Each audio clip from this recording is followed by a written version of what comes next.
Vijay ji, 3 marker में कोई विशेष कमी नहीं है। बाकी देखो, जो मेन प्रॉब्लम आपकी कॉपी में आ रही है कि आप शब्द कम नहीं कर पा रहे हैं। बहुत ज़्यादा मतलब आपको कंटेंट दिमाग में बहुत ज़्यादा आ रहा है और आप उसको शब्द सीमा कम नहीं कर पा रहे हैं। ये कॉपी में आपकी कमी लगी मुझे। जैसे कि देखो, मैंने यहाँ पर ये बनाया, तो ये इसलिए नहीं बनाया कि आपने गलत लिखा, इसलिए बनाया कि आपने लाइन से बाहर लिख दिया।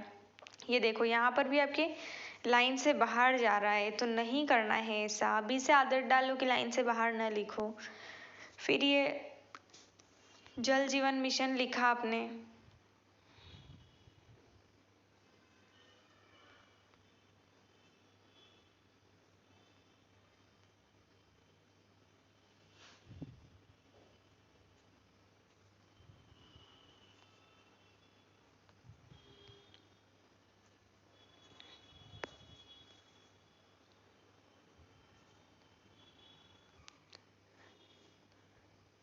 ये जल जीवन मिशन जो लिखा आपने यहाँ पर, तो इसमें आपने ये पॉइंट लिखा 3,60,000 करोड़ रुपए की लागत। तो ऐसा ये वाला मतलब मुझे नहीं लगता कि ये तथ्य आपको यहाँ लिखना चाहिए। कारण पहली बात तो हमें इतने आंकड़े एग्जाम में याद रहेंगे नहीं, और रह भी जाए तो भी अब देखो, मैंने इसके बारे में सर्च किया कि आपका ये आंकड़ा सही है या नहीं है, तो मैंने जितनी भी साइट्स पे देखा सब ने अलग अलग डाटा लिख रखा है। तो अब किस पे यकीन किया जाए? तो जब जब कोई डाटा फिक्स नहीं है तो हमें नहीं लिखना है। जैसे कि उदाहरण के लिए पानीपत का युद्ध कब कौन से सन में हुआ था? तो पानीपत का युद्ध हुआ था 1526 में। फिक्स है वो, तो उसको बिल्कुल लिख सकते हैं। वो कहीं ऐसा नहीं है कि कहीं 1526 है, कहीं 1527 है, ऐसा नहीं है। सब जगह 1526 है, तो ऐसे डेटा को हम लिख सकते हैं। लेकिन ये जो लागत है, कहीं पर 3,50,000 करोड़ बता रहे हैं, कहीं पर और कम बता रहे हैं, कहीं और ज़्यादा बता रहे हैं, तो सब जगह अलग अलग है। वो डाटा हमें नहीं लिखना है। इसकी वजह आप ये लिख दो कि ये जल जीवन मिशन जो है कौन सा मंत्रालय चला रहा है। इसके अलावा ये वाला जो आंसर लिखा आपने जल संरक्षण प्रबंधन से, ये वाला आप क्या समझते हैं? इसमें आपकी डेफिनेशन आपने अच्छा क्वेश्चन लिखा फिर 3 लाइन में, ठीक है। मुझे ऐसा लगा कि आंसर ही पूरा 4 लाइन में चला दिया। ठीक है, कोई दिक्कत नहीं है। फिर अटल भूजल योजना, इसमें आपने वही दिक्कत कर दी कि लाइन से बाहर आपका चला गया। लिखना ही नहीं है ना ये पॉइंट इतना। हमें 3 नंबर चाहिए, 3 पॉइंट दे दो। इतना ज़्यादा फैक्ट देने की हमें कोई आवश्यकता नहीं है।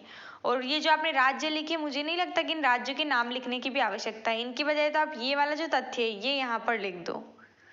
मतलब 3 तथ्य लिख दो, चौथा हमें लिखना ही नहीं है। अगर मतलब चौथा हमारे लाइन को बाहर ले जा रहा है या ऐसी कोई समस्या आ रही तो फिर नहीं लिखना है।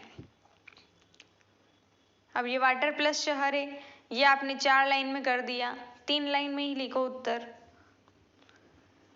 फिर ये वाला आंसर जल संकट पर टिप्पणी, तो इसमें आपका फॉर्मेट होना चाहिए कि भारत अभी जैसे कि भारत में भूजल में अत्यधिक दोहन भूजल, इस तरह आपने जिसकी 3 लाइन में इंट्रोडक्शन लिखा, तो इसको 1 या 1.5 लाइन में इस इंट्रोडक्शन को लेकर आओ कि वर्तमान में भारत जल संकट की समस्या से जूझ रहा है, जिसके प्रमुख कारण लिख के 2 कारण लिख दिए। फिर तीसरा लिख दो उपाय, उसके बाद अगला पॉइंट लिख दो उपाय कि जल संकट से उभरने के उपाय, और 2 लाइन में उपाय लिख दो।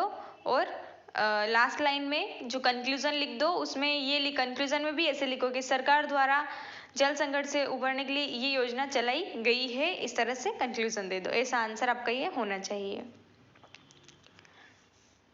फिर जल संरक्षण की आवश्यकता, ठीक है। ये वाला जो आंसर आपने लिखा विश्व में जल संसाधन की उपलब्धता, इसमें मैप आपने इतना बड़ा कर दिया कि जो थ्योरी है वो आप पूरी दे नहीं पाए, और थ्योरी अगर अपन कम कर देते तो भी नंबर कट जाते हैं।